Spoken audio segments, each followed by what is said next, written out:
Good morning or afternoon or evening, whenever you may be watching this. As we go through this training, it is very much in a development phase. So please bear with me over the course of the next several weeks as content is populated into this format. It may get rearranged, it may get categorized differently, but my goal is to really take all the information that I have that floats around out there and start to help you connect the dots.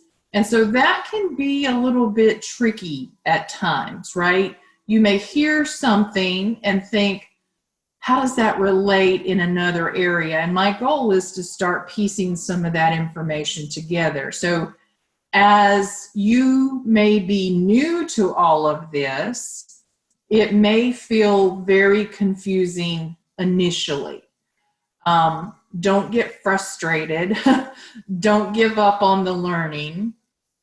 And know that I am going to really start to tie all these pieces together for you, and I'll show you how we do that.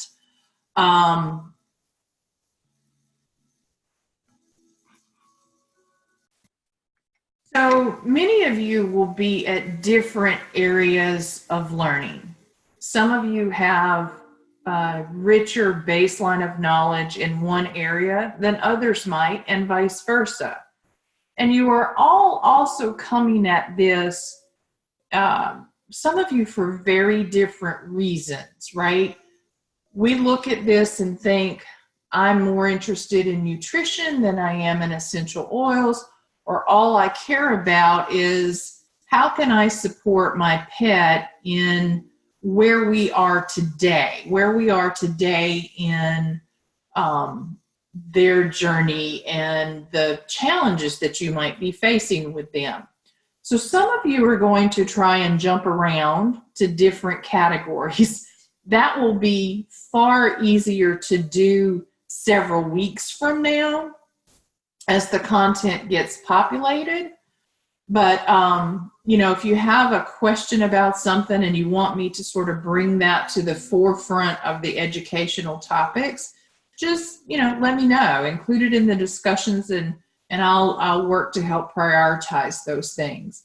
But I will be working to start with what we'll call a baseline of knowledge. We'll sort of baseline the basics of essential oils and baseline the basics of nutrition and homeopathy to get everybody on a common language, a common level of understanding, and then we'll start to deep dive. In the meanwhile, you may also hear something that you feel like is off on a tangent, something that just sort of is deeper or more specific than you're ready for. Don't panic. Don't get upset by that. Just sort of tuck it into your brain, tuck it into your notes, and know that you can come back to that and connect those dots together, okay? So bear with me, trust the process, ask the questions, and I think you will get a whole lot of information that you can use in your wellness planning for your own family and for your pet.